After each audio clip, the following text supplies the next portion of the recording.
Irmãos queridos, vamos à palavra de hoje. Abra sua Bíblia, carta de Paulo aos Colossenses, capítulo 1. Vamos ler bastante versos 13 a 23. Eu gosto de ler bastante versos, né? 13 a 23. Estamos naquela série de meditação da carta de Paulo aos Colossenses, e vamos ler verso 13. Olha aqui, verso bomba, né? Versículo bomba, poderoso. Olha que ele diz: Ele nos libertou, já libertou, não vai libertar se eu fizer campanha, voto, sacrifício, passar óleo, receber imposição de mãos, sobe monte, desce monte, não. Ele nos libertou, já fez isso, de onde? Do império das trevas, e nos transportou para o reino do Filho do seu amor, o que eu encontro no reino, no qual temos a redenção, a remissão dos pecados. Quem fez isso? Este é a imagem do Deus invisível, o primogênito de toda a criação. Pois nele, em Cristo, ele é o Criador, foram criadas todas as coisas nos céus e sobre a terra. Ele criou os dois mundos, o visível e as invisíveis, sejam tronos, quer soberanias, quer principados, quer potestade. Tudo foi criado por meio dele e para ele. Ele é antes de todas as coisas e nele tudo subsiste. Ele é a cabeça do corpo da igreja. Ele é o princípio, o primogênito dentre os mortos, para em todas as coisas ter a primazia, porque aprouve a Deus que nele residisse toda a plenitude da divindade, e que, havendo feito a paz, pelo sangue da sua cruz, por meio dele, reconciliasse consigo mesmo todas as coisas, em quais níveis? Quer sobre a terra e quer nos céus. E a vós outros, que em outro tempo, outrora, vocês eram estranhos e inimigos aonde? Na mente, no entendimento, pelas vossas obras malignas, agora, porém, vos reconciliou no corpo da sua carne, mediante a sua morte, para apresentar-vos perante ele. Como é que ele me apresenta perante ele? Ele me apresenta santos, inculpáveis e irrepreensíveis, se é que permaneceis na fé, alicerçados e firmes, não vos deixando afastar da esperança do evangelho, que ouvistes e que foi pregado a toda criatura debaixo do céu, do qual eu, Paulo, me tornei ministro. Então vamos trabalhar nesse verso 20. A semana passada falamos sobre ele nos reconciliou com ele mesmo, e vamos trabalhar nesses mesmos textos. Havendo feito a paz pelo sangue da sua cruz. Paulo apresenta o sangue da cruz e fala que por meio desse sangue houve aquela reconciliação, e agora nós que cremos estamos em paz com Deus. Então quero hoje trabalhar um pouquinho sobre o sangue de Jesus Cristo. Eu tenho explicado para você que o sangue de Jesus Cristo não era um sangue contaminado como o nosso. Nós trazemos a genética de Adão, o pecador, e do nosso pai. E nós temos um sangue de pecador contaminado. Mas Jesus Cristo não tinha um pai terreno, mesmo ele tendo uma mãe terrena, para poder se projetar e nascer como um de nós.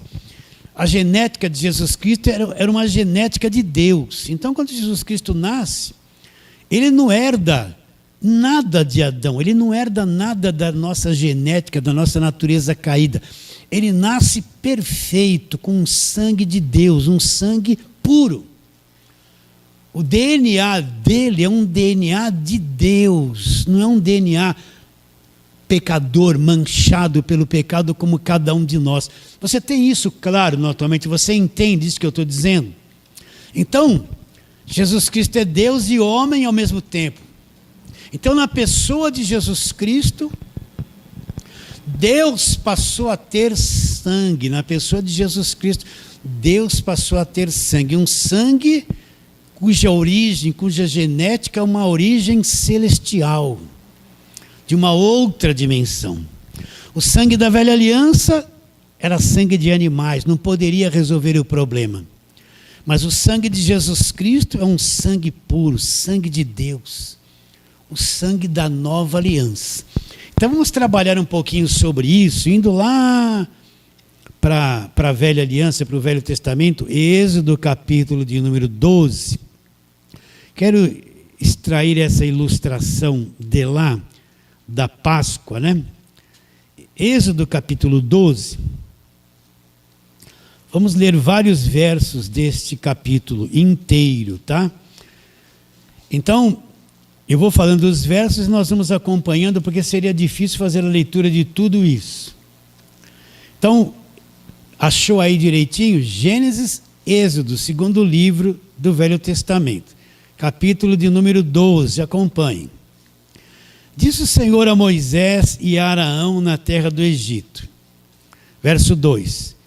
Este mês vos será o principal dos meses, será o primeiro mês do ano. Falai a toda a congregação de Israel, dizendo, aos 10 deste mês, cada um tomará para si um cordeiro segundo a casa dos pais, um cordeiro para cada família. Verso 5. O cordeiro será sem defeito, macho de 1 ano.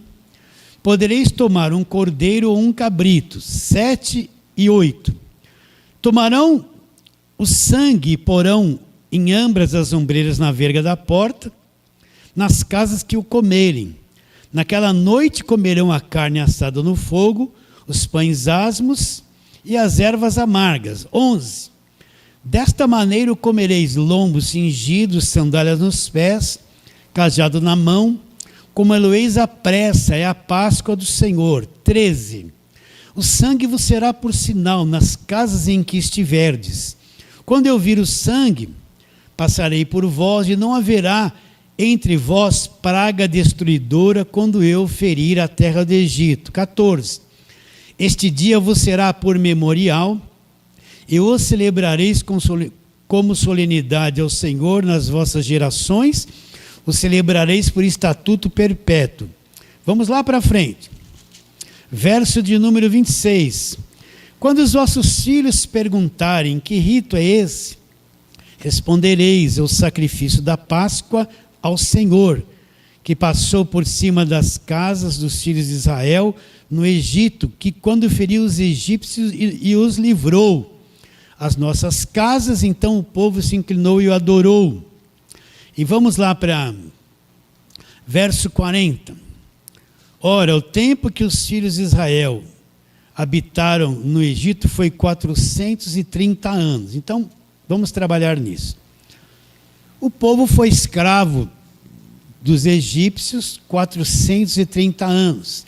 Deus levantou Moisés para os libertarem. E aqui Deus instituiu Moisés a celebrar a Páscoa. Ou seja, Deus já havia mandado 9 pragas e a 10ª praga seria a morte dos primogênitos. Então Deus orientou que nessa 10ª praga eles teriam que cumprir esse ritual que era a Páscoa do Senhor. Naquela mesma noite que eles comessem e praticassem a Páscoa, eles iriam ser libertos de 430 anos de escravidão. Então, você vê aqui que Deus, na leitura que já fizemos, Ele manda que eles peguem um cordeiro, olha o verso 5. O cordeiro será sem defeito, macho de 1 ano, podereis tomar um cordeiro e um cabrito. Tomarão o sangue e o porão em ambas as ombreiras e na verga da porta, nas casas em que comerem. Naquela noite comerão a carne assada no fogo, os pães asmos e as ervas amargas o comerão. Então Deus orientou que naquela noite haveria o anjo da morte e passaria por cima do Egito e mataria todo o primogênito, desde animais até o filho de Faraó. Orientou que eles tomassem esse cordeiro, repare bem, o cordeiro sem defeito, macho de 1 ano, poderiam tomar um cordeiro ou um cabrito. E o que eles fariam naquela noite? Eles comeriam a carne do cordeiro, pães asmos, ervas amargas e o sangue do cordeiro. O sangue do cordeiro eles passariam nas ombreiras. Olha o verso 7. Tomarão o sangue e o porão em ambas as ombreiras e na verga da porta, nas casas em que o comerem. Né? Depois ele diz, verso 13, o sangue vos será por sinal na casa em que estiverdes. Quando eu vir o sangue, passarei por vós e não haverá entre vós praga destruidora quando eu ferir a terra do Egito. Então eles teriam que pegar o sangue, presta atenção nisso, e pôr nas ombreiras e na verga da porta. Eles tinham que comer aquele cordeiro com ervas amargas e pães asmos. Ervas amargas simbolizavam o sofrimento de escravidão de 430 anos. Os pães asmos, o que é o pão asmo? É um pão sem fermento. Eles não teriam tempo de esperar a massa levedar, porque naquela madrugada eles sairiam da terra do Egito. Não daria tempo de pão levedar a massa, fazer aquela fermentação para que eles pudessem fazer o pão. Entende? Como eles iriam comer a Páscoa? Com roupa de viagem, cajado na mão, vestidos como se eles fossem sair de viagem naquela noite. E o sangue seria posto em quais locais? Como eu já disse, nas ombreiras e na verga da porta. Então, qual era a condição para aquela morte, aquela maldição, aquelas pragas não entrarem nas casas deles? É porque eles eram bonzinhos? Não. É porque eles eram santinhos? Não. A única coisa que dava condição deles não serem atingidos por aquelas pragas era a marca do sangue nos umbrais da porta. Está bem claro isso na sua mente? Então, qual era o ponto central? O cordeiro sem defeito, sem mancha, eles iriam comer a carne desse cordeiro, e o sinal que haveria sobre a vida deles era o sangue. Não era a santidade e a bondade deles. Então, quando o anjo da morte veio passar sobre o Egito, e a casa que tivesse aquele sinal, não importasse se quem estivesse dentro da casa era bom ou mal, o que validaria aquilo era o sangue. Então, quando o anjo da morte veio, as casas que tinham a marca do sangue, nada foi tocado. Nenhum mal poderia penetrar naquela casa. Nenhum deles seria atingido, nem as crianças, nem os velhos, nem nada que eles possuíam. Eles estavam totalmente debaixo de uma cobertura. E qual era a cobertura? Uma marca feita com o sangue daquele animal que eles haviam matado, sacrificado, estavam comendo a carne, e a marca do sangue estava nas ombreiras e nos umbrais das portas. Vocês estão entendendo? Alguma coisa poderia tocar eles ali? Não. Alguma praga do Egito poderia entrar na casa deles? Não. O anjo da morte poderia entrar ali? Não. E o que impedia de entrar ali? A marca de um sangue do animal. Está claro isso? Não é porque eles eram melhores, é porque havia sangue. E durante toda a velha aliança, depois no capítulo 20 de Êxodo, você vai encontrar Deus trazendo a lei e estabelecendo os sacrifícios da lei dos animais através do sangue dos animais. Está bem claro isso na sua mente? Então, toda a velha aliança, até a cruz, eles praticaram os mesmos sacrifícios, a morte de todos os animais, o mesmo ritual de sangue para a purificação do pecado. Só que tudo isso não resolveu nada. Não resolveu nada. Foram um monte de rituais por séculos sendo praticados, sem que resolvesse o problema do pecado, sem que resolvesse realmente a questão de serem perdoados por Deus. Agora vamos lá para frente, vamos lá para João, agora João capítulo de número 1.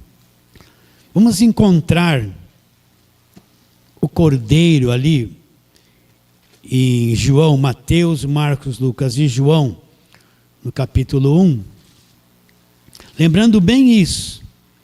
O anjo da morte não poderia entrar, e nenhuma praga entrar na casa deles, porque eles tinham uma coisa ali, a marca do sangue nos umbrais e nas ombreiras da porta. Agora, João capítulo de número 1, vamos ler o verso 29 e encontrar aqui um outro cordeiro, o cordeiro que vai estabelecer a nova aliança. No dia seguinte, viu João a Jesus que vinha para ele e disse: Eis o Cordeiro de Deus, presta atenção, que tira o pecado do mundo. E no verso 36, e vendo Jesus passar, disse, eis o Cordeiro de Deus. Se você ler isso por cima, você não vai perceber. Mas quem era João Batista? João Batista é esse aqui que veio batizando com água. João Batista era filho do sacerdote Zacarias. O sacerdote Zacarias prestava todos esses sacrifícios, quando era o turno dele, lá no templo. Então, ele sabia tudo sobre sacrifício. E Zacarias, pai de João Batista, ensinou todos os rituais que eram feitos lá para João Batista. João Batista não é alguém sem conhecimento, que não sabe nada da lei. Ele tem um pai sacerdote. João Batista não é alguém sem conhecimento, que não sabe nada sobre o sangue dos animais, sobre o sangue da velha aliança, sobre todos os sacrifícios que eram feitos. Ele sabia tudo sobre isso, porque o seu pai sacerdote havia ensinado a ele. Está bem claro isso? Então, quando ele vê Jesus, presta atenção, ele tem o conhecimento dos sacrifícios e do sangue de animais na velha aliança. Agora, quando ele vê Jesus, imediatamente vem uma revelação de Deus para ele. Ele não vê Jesus como uma pessoa comum. Ele olha para Jesus e vem a revelação. Olha o Cordeiro de Deus que vai fazer o quê? O Cordeiro de Deus. Volta lá para Êxodo 12. Aquele cordeiro foi morto. O que foi a proteção para aquele povo? A marca do sangue daquele cordeiro na porta. E depois em Êxodo 20, os sacrifícios começam ali através da lei e não param mais. Quando João Batista olha Jesus, vem na mente dele todos aqueles rituais da lei, de que o pai dele ensinou para ele, vem até na mentalidade dele, Êxodo 12, que acabamos de ler. Mas quando ele vê Jesus, vem a revelação. Olha, o Cordeiro do sacrifício, Cordeiro de Deus, que vai fazer o quê? Vai tirar o pecado do mundo, vai dar um jeito definitivamente no pecado. Se aquele povo foi protegido, nenhum mal entrou lá, pela marca do sangue de animais. Imagine nós da nova aliança, que temos a cobertura e somos justificados pelo sangue da cruz. Se na velha aliança nada penetrou na casa deles, e eles não eram boas coisas. Imagine nós hoje, o Cordeiro de Deus que tira o pecado do mundo, que vai fazer o sacrifício perfeito. Nós estamos depois da cruz, tudo isso já aconteceu. E nós temos a cobertura e a justificação do sangue de Jesus. Você acha que se naquele tempo houve essa proteção, hoje nós como igreja, debaixo do sangue da cruz, eu quero que você pense, olhe para mim, raciocine. Se lá, que era uma aliança inferior, não penetrou, vai penetrar hoje? Não vai. Então quando João Batista olha o Cordeiro, ele falou assim,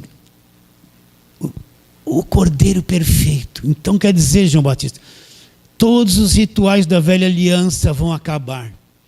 Tudo aquilo ali, olha o Cordeiro de Deus. Deus mandou um Cordeiro perfeito, que vai resolver o problema definitivamente. Vai tirar o pecado do mundo. E o pecado foi tirado? Foi. Se Jesus Cristo na cruz morreu e derramou o sangue perfeito, e aniquilou o pecado na cruz, o pecado foi tirado. Porém, as sequelas e consequências do pecado estão na raça humana inteira. As sequelas é isso que você está vendo, a destruição da raça, todo mundo fazendo coisa errada, uma raça corrompida, estragada, com o mundo emocional estragado, preso numa natureza terrena maligna, presa num corpo do pecado, sujeito à condenação, e à destruição, e à enfermidade, morte, sofrimento, e tudo que você pode imaginar. Mas a culpa do pecado foi tirada na cruz, definitivamente. E se eles foram protegidos lá pela marca do sangue de animal, nós que estamos depois da cruz somos salvos. O sangue de Jesus vai falhar em alguma coisa? A cobertura que o sangue dá na nossa vida vai falhar em alguma coisa? Não pode falhar. É indestrutível essa verdade. Mas como a pessoa não entendeu que ela vive depois da cruz, o que é evangelho, ela sempre vai achar que vai existir falha. Porque ela depende de obras dela, depende de esforço, de campanha, voto, de coisas que elas façam para poder valer alguma coisa diante de Deus. Então eles não entendem nada daquilo que é o sangue de Jesus a nosso favor e o que ele já fez por cada um de nós. Então João Batista, quando ele viu Jesus, ele conhecia a lei e os sacrifícios da lei e disse assim: olha o Cordeiro de Deus, agora vai acabar tudo. Ele vai tirar definitivamente, é o último sacrifício, ele vai tirar o pecado do mundo. Por isso que nós somos justificados, por isso que não há condenação para nós, que a nossa dívida, o pecado, a culpa que pesava sobre nós, definitivamente foi retirada na cruz. Você acredita nisso? Então nós não andamos mais com a mente cheia de condenação, preocupado com um monte de coisa, né? Vamos abrir em Lucas, você está em João, Lucas capítulo de número 22, vamos ver uma coisa ali. A última Páscoa, a Páscoa vai acabar, não tem mais razão de ser, é a última Páscoa. Então Lucas 22,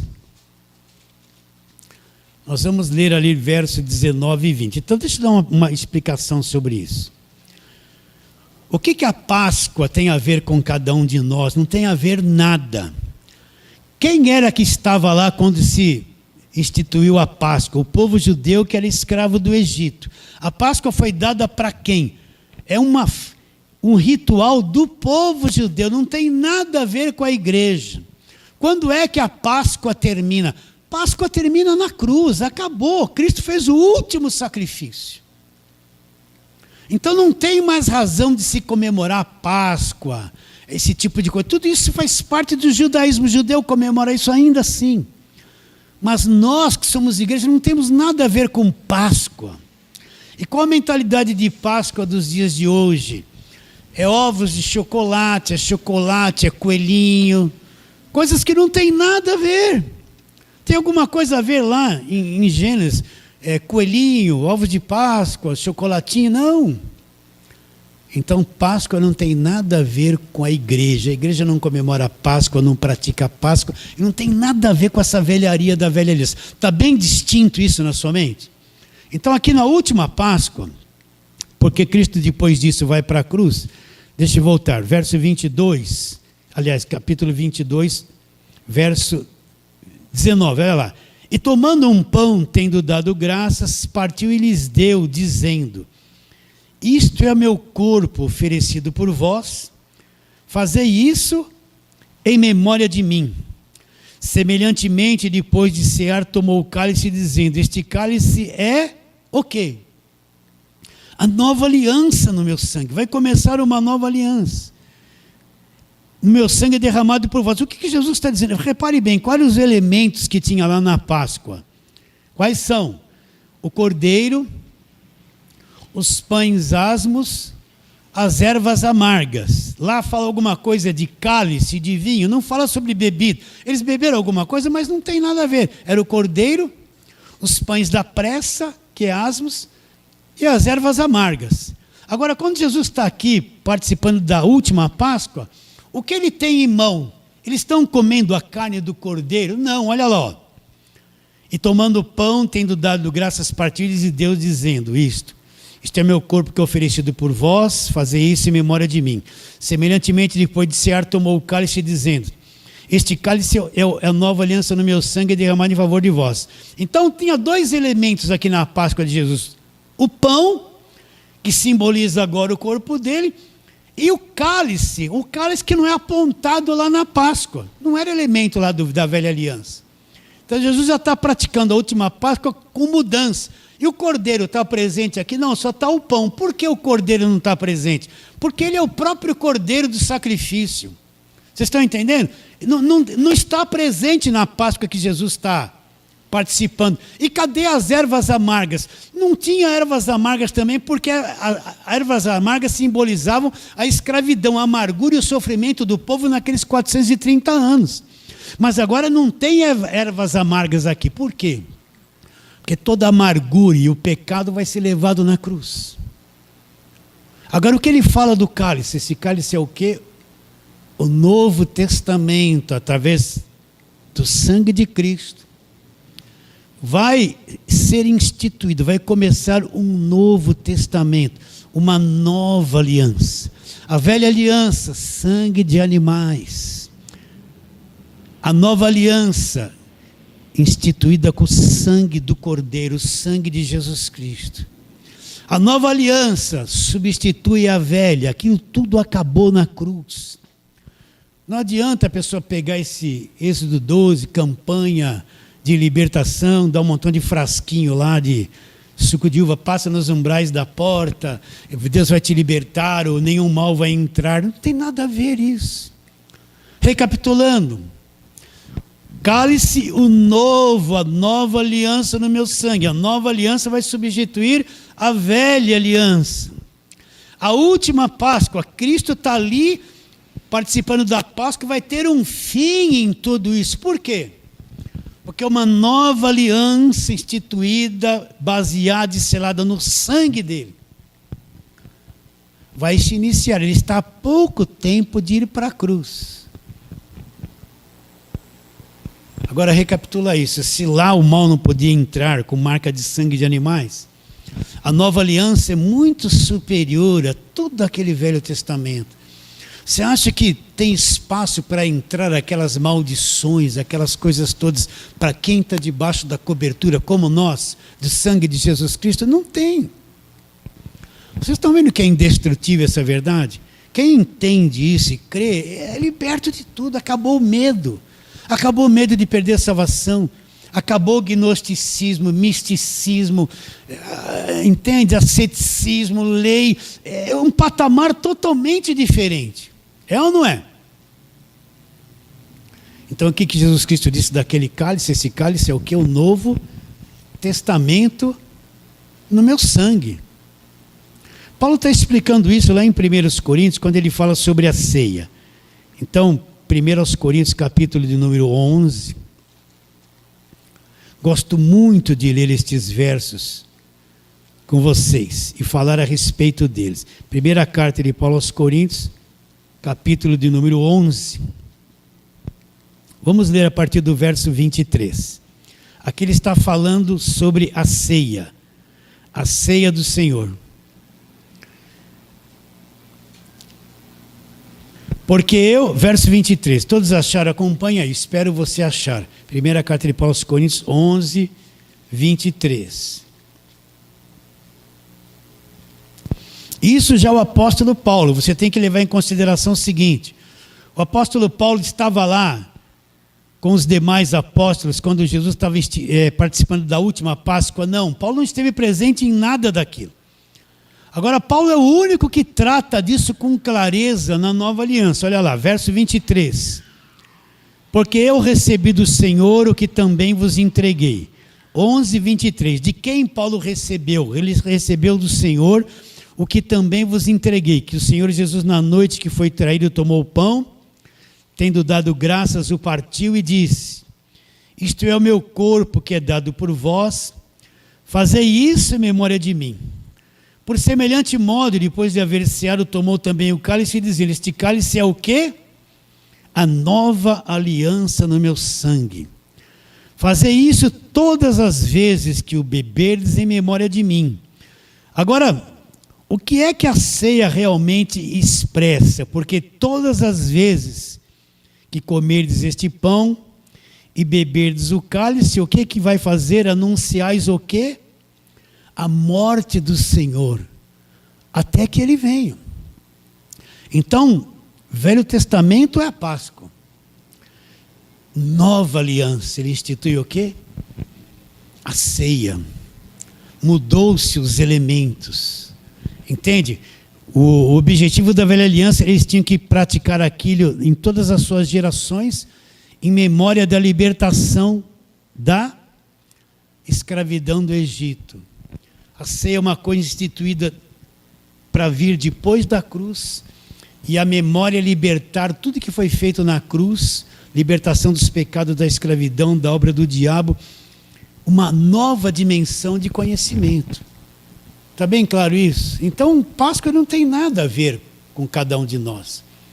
O que é que tem que haver com cada um de nós? É a ceia. Agora, todas as vezes que comerdes o pão e beber o cálice, o que eu estou anunciando? A morte do Senhor. O que é anunciar a morte do Senhor? O que a ceia expressa? Ela expressa a obra da cruz. Ela expressa o que aconteceu na morte do Senhor.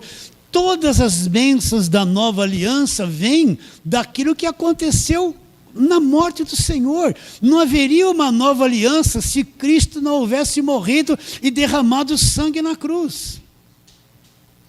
Então, qual é o pensamento principal da ceia? Trazer na memória tudo aquilo que aconteceu na cruz. Então a ceia é uma expressão da pregação do Evangelho da graça de Deus.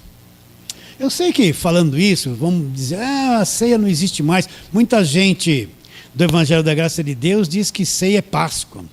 Mas são duas coisas distintas e totalmente diferentes. Vocês estão entendendo? A Páscoa acabou, é coisa de judeu.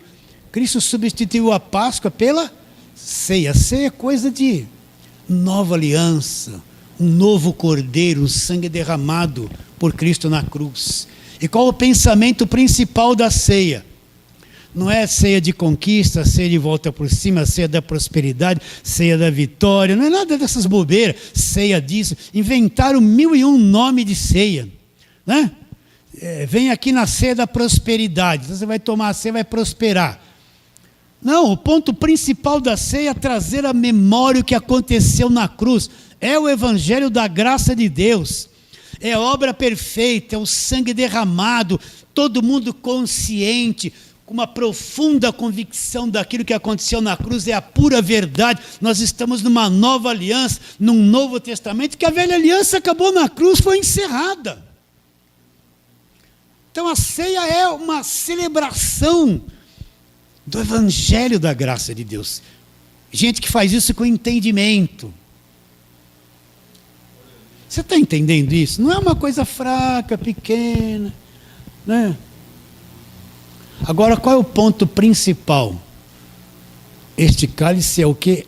A nova aliança. Vai começar uma nova aliança, um novo testamento no meu sangue. Então tem um monte de gente que participa da ceia sem entender o que está fazendo.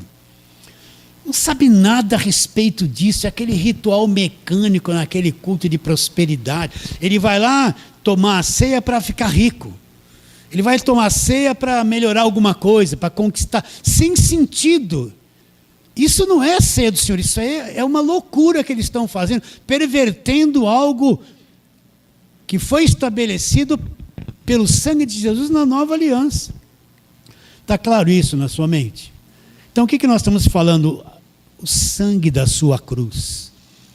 Houve a paz pelo sangue da sua cruz, lendo lá em Colossenses. Agora vamos para Efésios, vai um pouquinho para frente. Efésios capítulo de número 1.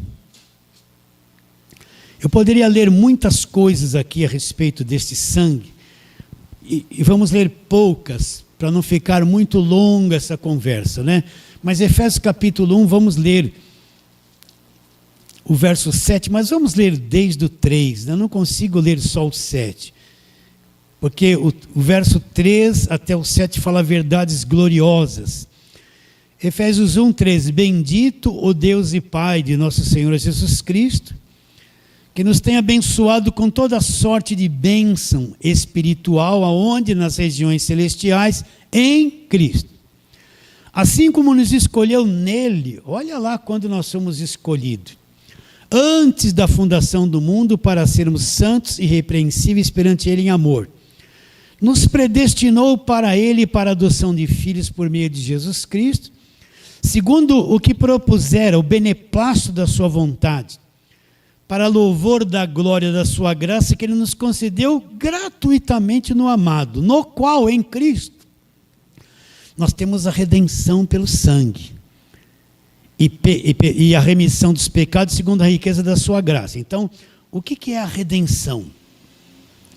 A redenção significa que tudo que pesava sobre mim, toda escravidão, houve a redenção. Eu fui retirado de sobre mim. Eu fui liberto do império das trevas. Eu vivo a redenção. A redenção foi proporcionada pela grandeza do sangue da cruz.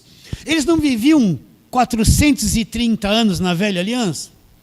Quando eles participaram da Páscoa, tiveram a cobertura do sangue, o que aconteceu? Naquela madrugada, eles foram libertos de 430 anos de escravidão instantaneamente. A cobertura que aquele sinal de sangue de animais tinha, nada atingiu eles na madrugada. Por isso que Deus falou, agora vocês vão participar da Páscoa, vestido roupa de viagem, cajado na mão, sandálias nos pés, vai sair, a saída da escravidão vai ser assim, tchum. Isso na velha aliança. E na nova, que nós temos a redenção, significa que todo cativeiro, presta atenção, meu irmão, diabo, demônio, cativeiro, prisão, seja lá o que for que você possa imaginar, eu estou na nova aliança, através desse sangue eu tenho a redenção. Tudo que escravizava a minha vida, como eles foram libertos de 430 anos lá, na redenção do sangue eu sou liberto de tudo que escravizava. Entro numa nova dimensão, sou liberto total. Total, não é por méritos. Não é por bom comportamento, não é por dinheiro em envelope, não é campanha, sacrifício, voto, sobe monte, desce monte, vigia irmão, não é por nada disso, eu nem participo, ele faz tudo por mim. Se na velha aliança acabou o cativeiro de 430 anos, como é que eu posso estar debaixo da redenção do sangue e precisar de culto de libertação? Eu tenho maldição na minha vida, maldição disso, precisa quebrar isso, precisa quebrar aquilo, e tem um demônio, e tem um diabo na minha casa, e tem um demônio em volta de mim, o tempo todo, sem parar. Vocês estão entendendo a cobertura do sangue de Jesus? Agora, se eu não tiver compreensão da nova aliança, minha mente está lá, no cativeiro, no véu, escravizado por uma mentalidade. Paulo fala em Colossenses, nós lemos, estranhos e inimigos na mente, estranhos e inimigos no entendimento. Tem um monte de gente que tem entendimento da Bíblia, mas o entendimento que tem torna ele inimigo do entendimento do Evangelho da graça de Deus. Quer ver o ponto? Chega lá e fala assim, ó, a velha aliança acabou na cruz. Primeira coisa que vai rejeitar. O Velho Testamento foi encerrado na cruz. Tem muita coisa bonita lá, mas acabou. Aquilo era para judeu. Estranho e inimigo aqui, ó, no entendimento. Eles não vão compreender isso. Eu lembro que eu vim de família católica, minhas tias. Eu nasci quando minha mãe tinha uns quase 40 anos. Eu fui um meio temporão assim, fora do tempo, né? Quando eu nasci, quando eu tinha 6 anos de idade, eu já era tio. Estava carregando o meu sobrinho no colo e já era tio, para você ver, né? Mas eu lembro que a nona, o nono, né? Assim que a gente falava, descendente de família italiana, eles vinham agarrados nas cruzinhas, nos santinhos, nas aparecidazinhas. Abria a gaveta assim, tinha aquelas rezinhas, tudo escrita. Né, o terço, né, com aquela cruzinha, aquelas continhas. E naquele tempo a minha nona punha até véu na cabeça na igreja católica quando ia. Eu era criancinha, eu ia junto. Eu vivia vendo as estátuas lá, dava uma corrida lá, tomava umas broncas. Hoje em dia você vê uma mentalidade evangélica agarrada nas quinquilharias da religião. Nas coisinhas ungidas, oradas, nos santinhos evangélicos, nas coisinhas santas, nas arquinhas, Vocês estão entendendo o que eu estou dizendo? E não sai daquela velharia passada, antiquada. E não entra no evangelho da graça de Deus. Então houve a redenção pelo sangue. O cativeiro deles acabaram de 430 anos. E o nosso? Será que ainda eu estou debaixo de cativeiro? Não. Eu tenho a marca do sangue na minha vida, a cobertura do sangue de Jesus, libertos total, total, entende? Nada mais pode me condenar. Que diabo, que demônio, que obra de macumba, de feitiço, olho gordo, inveja, que bobeirada é essa que enfiaram dentro da igreja, gente? Você é livre total, acabou o medo, você não anda em liberdade. Ah, como é bom ser crente, saber o que é evangelho. Sim ou não? Agora vamos lá para Pedro, né? A gente não lê muito Pedro aqui, mas Pedro falou uma coisa boa a esse respeito. Primeira carta de Pedro para os Hebreus, 1 e 2 Timóteo, Tito, Filemão, Hebreus, Tiago, aí vem Pedro. Primeira carta de Pedro, capítulo de número 1.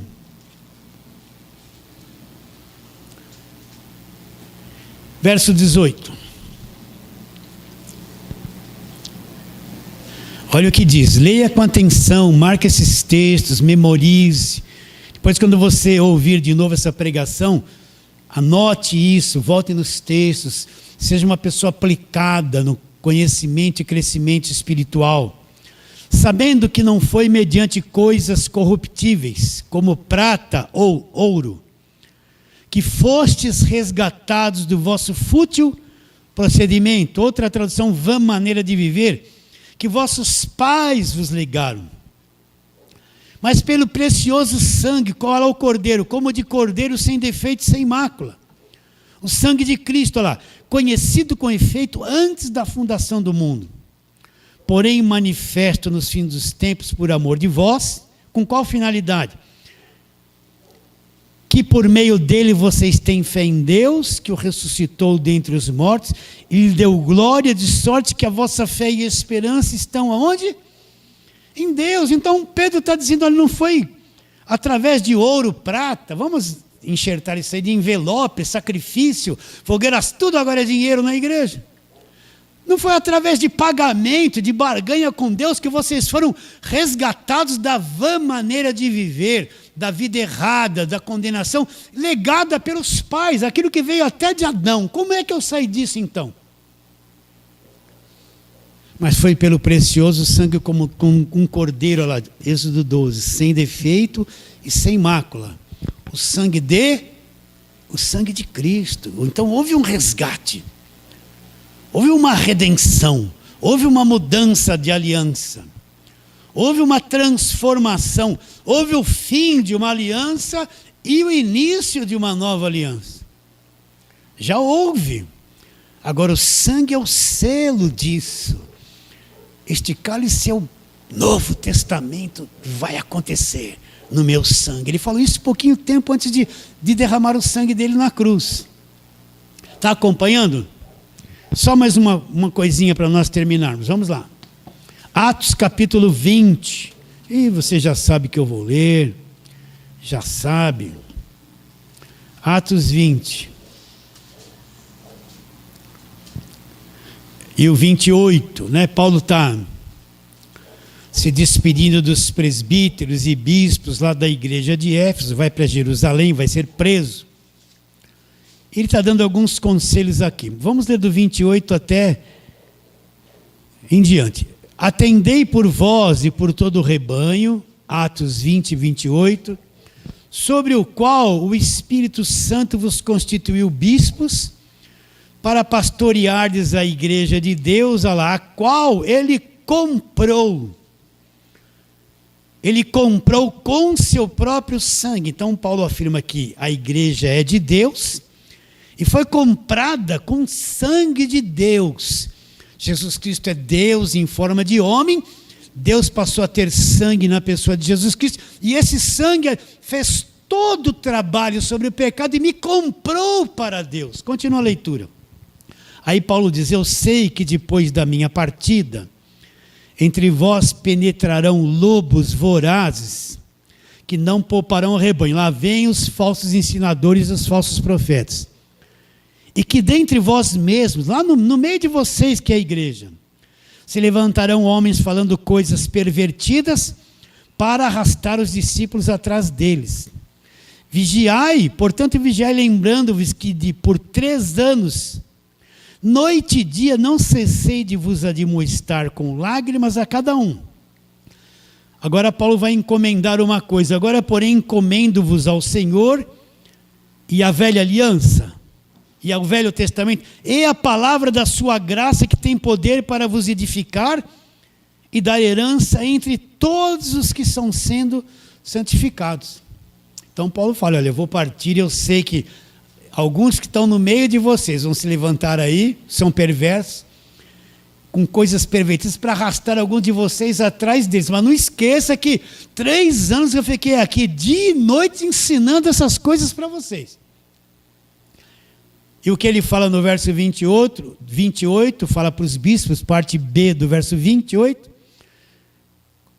para pastoreardes a igreja de Deus, a qual ele comprou.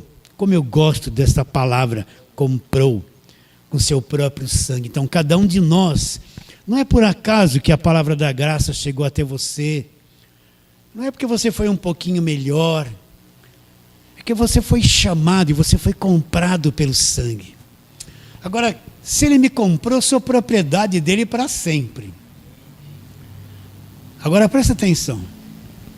O que pode se levantar? Que poder que pode se levantar? Que força pode se levantar?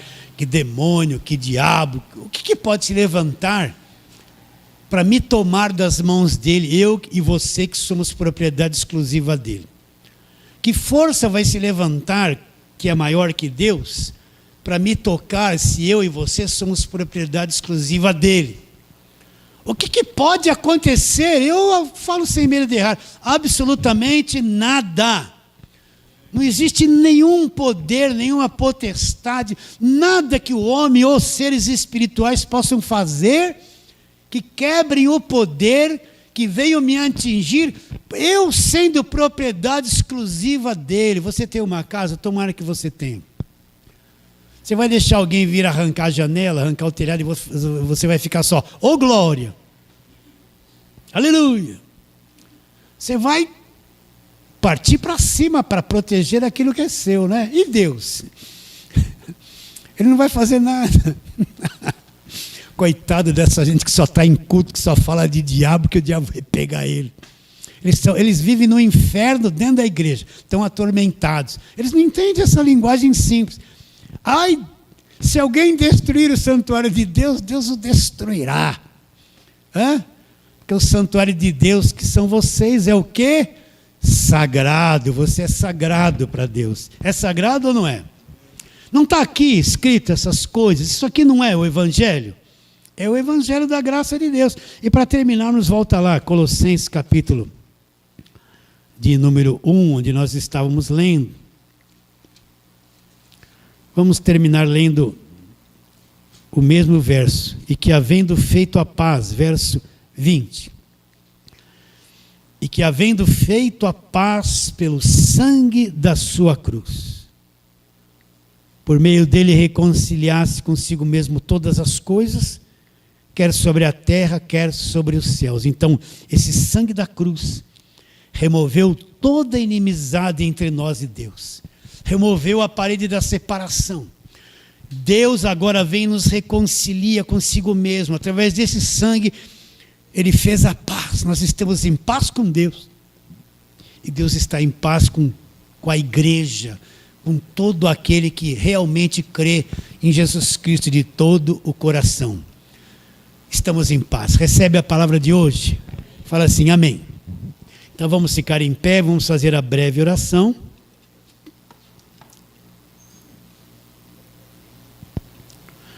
E vamos orar. Senhor, nós te adoramos profundamente pela verdade do Evangelho da graça de Deus. E te damos graças pelo sangue da nova aliança. O sangue do Senhor Jesus que nos redimiu, nos resgatou, nos comprou. Obrigado, obrigado, obrigado, obrigado por isso profundamente, Senhor. E queremos pedir que através desse arroz com feijão, dessas simples palavras, muitas pessoas venham ser alcançadas e a mente delas venham ser abertas e venham ter entendimento do Evangelho da graça de Deus, entendimento da obra consumada, entendimento da nova aliança e o fim da velha aliança. Só o Senhor pode fazer a verdadeira obra, abrindo o entendimento deles. Nós não podemos fazer, mas o Senhor pode, e nós acreditamos que aonde essa palavra simples chegar, o entendimento será aberto. Por isso oramos pela fé, crendo em nome de Jesus. Fala assim, amém.